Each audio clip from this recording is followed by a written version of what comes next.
In this video, we're going to learn how to graph with vertical stretch, compression, and reflection. So we'll start with an example of changing the outside of the absolute value by multiplying by a number out there. So we'll multiply by 1/2. So if I were to plug in -4 into my absolute value, I would get a +4, but then half of that would be +2. -3, absolute value of -3 is +3. Half of that would be 3/2, which is also 1.5. -2, the absolute value of that is 2. Half of that is 1. -1, absolute value of 1 is 1. -1 is 1, and then half of 1 is 1/2, or 0.5. And then you plug in 0. Absolute value of 0 is 0, but half of 0 is 0. We'll continue with this pattern until we have a nice set of points to use. So now I have -4, 2, -3, 1.5, -2, 1, -1, 0.5, 0, 0, 1.5, 2, 1, 3, 1.5, and 4, 2.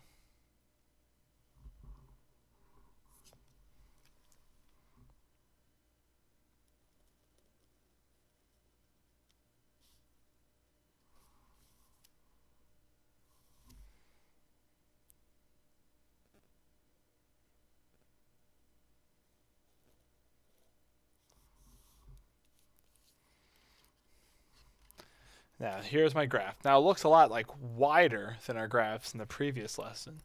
That's because it is. If I were to graph, the original graph is just y equals absolute value of x. You'll see that this graph is definitely much wider. This one makes just dashed and like very light. So you can see as a comparison is that it looks like we are like flattening this graph, which is what we refer to as a vertical compression, because it looks like we're vertically coming in on the graph and squeezing it between two boards. So let's say vertical compression.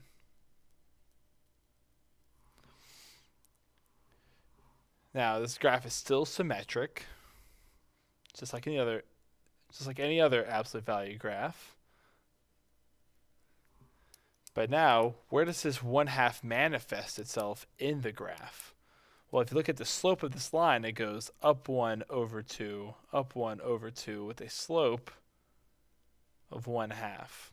And that's what this 1/2 in front represents. It's kind of a slope of the branch to the right side. If you look at the left side, this one goes down 1 over 2, down 1 over 2, giving you a slope of -1/2.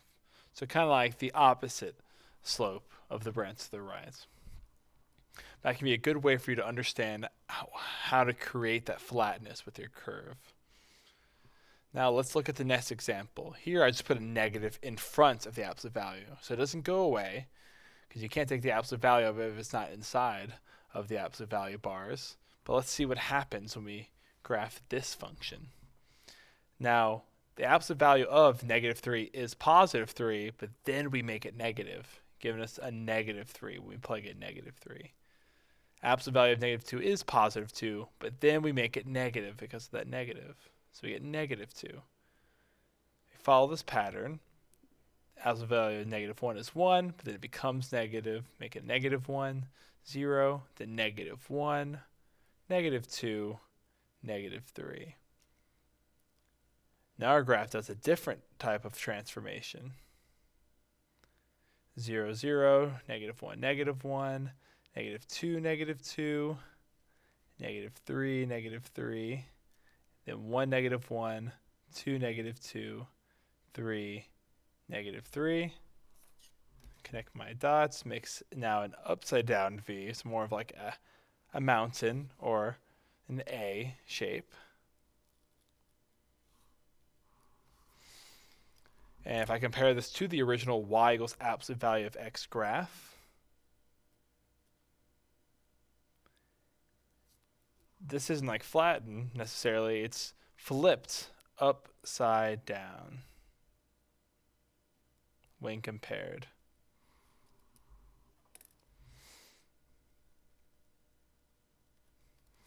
So this is what we refer to as a vertical reflection.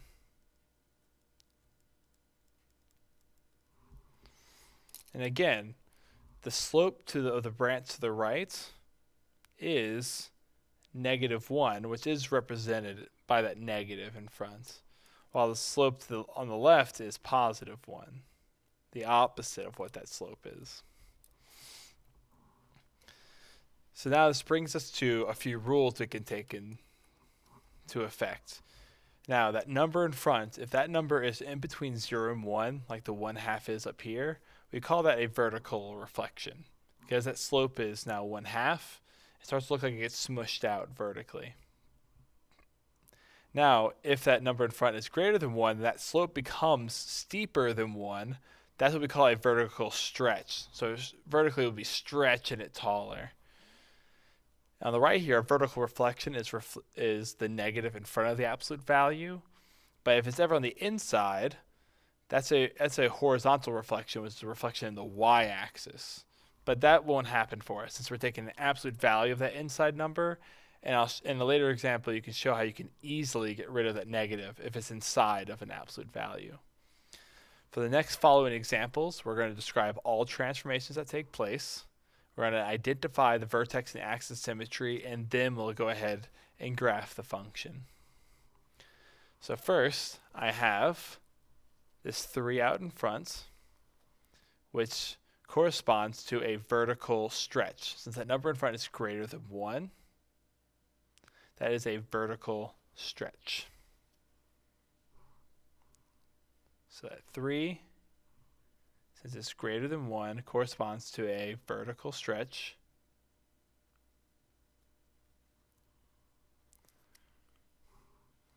By a factor of 3.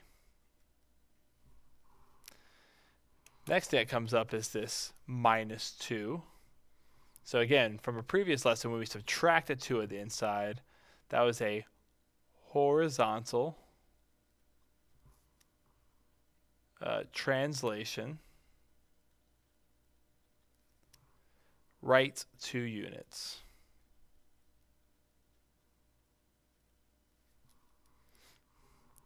And lastly, we have this +4 on the outside, which will be a vertical translation. And this will be up 4 units.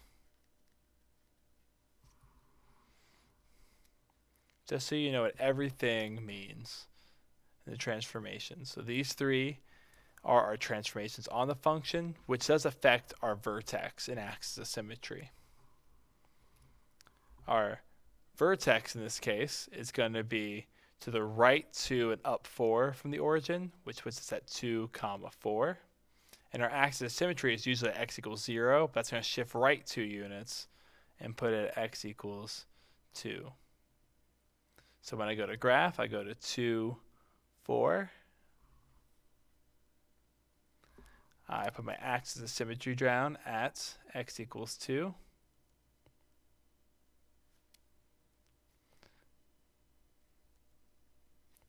And now to find out how steep my graph got from this vertical stretch, I will just use that number 3 as a slope to the right. So meaning I go up 1, 2, 3, to the right 1. And I can reflect that point on the left side of my graph. So that'll be at now 1, 7. While this other point's at 3, 7. And I can already start to see this V-shape form.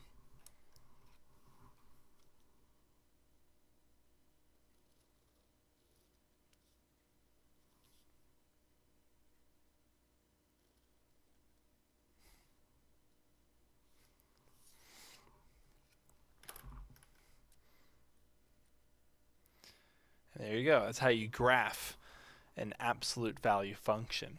Now this next example is a little bit special. Here, 2x and 6, they both have a common factor, which is 2 in common. So one thing I can do before I start is actually factor out a2. But when I factor it out, it actually still remains in absolute value bars as it comes out of the expression. So I'll be left with x plus 3 on the inside, but I'll factor out a absolute value of 2. Now what is the absolute value of 2? Well, that's just 2. Give me negative 2 times the absolute value of x plus 3. Now we'll start off with this negative. That means that there is a vertical reflection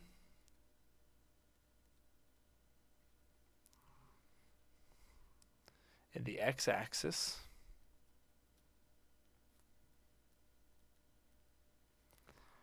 Next we have this 2, which corresponds to a vertical stretch. Now you may be wondering, negative 2 isn't greater than 1, but when we're referring to this vertical stretch or compression, we kind of ignore if there's a negative there and just look at the number itself. So this gives us a vertical stretch by a factor of 2.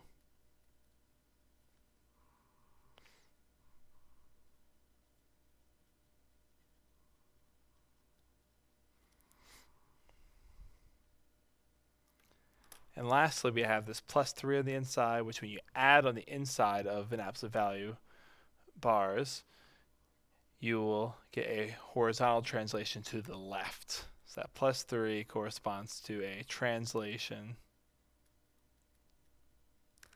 left 3 units.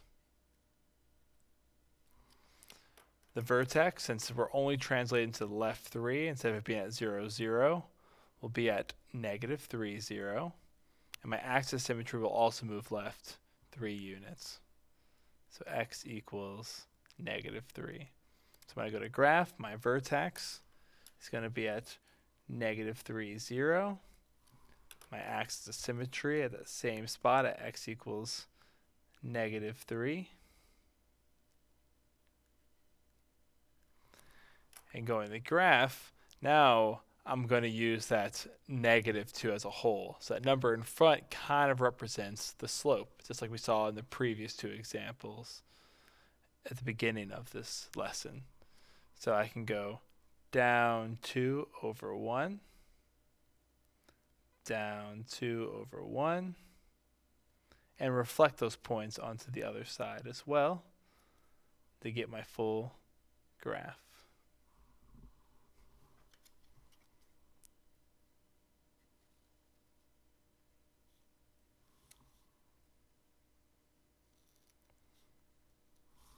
And that is how you graph absolute value functions with transformations, including translations, stretches and compressions, as well as reflections.